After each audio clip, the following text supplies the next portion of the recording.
रम्भा सरस्वती शिशु विद्या मंदिर परिसर में स्वामी शंकरानंद गिरी महाराज कर कमल 5 जन महापुरुषों प्रतिमूर्ति उन्मोचन करने सह उपस्थित छात्र छात्री बुद्धिजीवी शिक्षाविद और गुरुजन मानक अभिभाषण माध्यम से महापुरुष मानकर जीवन शैली और कहानी उपरे साम्यक सूचना प्रदान करते। तत्सहित आज पीढ़ी आगामी भविष्यतर नागरिक आध्यात्मिक मार्ग में दर्शाई। अन्य मध्य स्वाभिमान मंच पुरी सभापति राधाकांत दास, संपादक डॉक्टर प्रभाकर त्रिपाठी, संग्रामी स्मारकी पीठ वरिष्ठ उपदेष्टा सुभाष चंद्र पंडा, पुरातन छात्र सांसद रंभा हाईस्कूल सभापति प्रसाद राव पृष्टि, प्रधान आचार्य श्रीधर प्रधान, विद्या मंदिर सभापति एम नरसिंह सुबुधी, अवसरप्राप्त अध्यक्ष प्रसन्न मिश्र, सत्यनारायण सुबुधी प्रमुख मंचासीन रही। स्वतंत्र उत्कल प्रदेश गठन संग्रामी स्मारकी पीठ रंभारे 41 कोटी महापुरुषों प्रतिमूर्ति उन्मोचन उपरे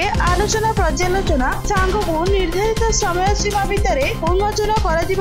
स्थिरकृत होइथिला। कार्यक्रम में बहु साधु संत गिरधारी प्रसाद नायक, विदेशिनी ऋषियारू ईसुपभा एगुल, ओलगा मजुरेंग सहित प्रधान शिक्षक गोपीनाथ बेहेरा, अवसरप्राप्त प्रधान शिक्षक विजय कुमार विश्वाल, शिक्षक रामचंद्र बाड़तिया, बालकृष्ण महारणा, गोकुल चंद्र नाहक, बानाम्बर पलाई, गोपालकृष्ण सेनापति, सुरेश चंद्र नाहक, महेंद्र कुमार सेनापति, पंचानन खटुआ, रामप्रसाद सेनापति, टी अनिल कुमार सुबुधी, सुशांत पात्र, विजय नाहक, Sudarshan सुबुधी, doctor Abdul Kalam charitable trust सभापति पूर्णचंद्र बेहेरा, भीमसेन बेहेरा सहित बहु मान्यगण्य व्यक्ति उपस्थित रही परिवर्ती प्रतिमूर्ति उन्मोचन को किपरि शांति श्रृंखला सह होई परिबा सेतिप्रति गठनमूलक पदक्षेप ग्रहण कर निष्कर्षरू जना पड़ी। कार्यक्रम संचालन में सरस्वती शिशु विद्या मंदिर गुरुजी श्रीनिवास प्रधान, सत्यनारायण प्रधान, कैलाश चंद्र नायक, रवींद्र महारणा, जितेंद्र नाहक, नारायण नायक, रिंटू प्रधान, विप्रकाश पात्र, गुणाकर त्रिपाठी, गुरुमारीना मानसिंह, रश्मिता तरेई, किरणमाला साहू, मीराणी दास, प्रियंका स्वाई, प्रियंका प्राणीग्राही, कुनी गौड़, प्रभासिनी तरेई, पार्वती नाहक, रश्मिता बेहेरा, प्रसन्ना बेहेरा, शर्मिला गौड़ और माउसी प्रमुख सहयोग करथिले। गंजाम रंभारू बनवासी सेटिंग का रिपोर्ट न्यूज.in। मंदिर सभापति कहूँ एम नरसिंह सुबुद्धि आज आम एक सौभाग्य और गौरवर दिन मार्गशीर मास प्रथम गुरुवार रे स्वामी शंकरानंद गिरी महाराज तत्वावधान आमर 5 गोटी मूर्ति उन्मोचन होती जहाँकि आम आज गौरवान्वित होचु एवं अनुष्ठान उत्तरोत्तर उन्नत कामना करी आम आशीर्वाद प्रदान करछन्ते स्वामी शंकरानंद गिरी।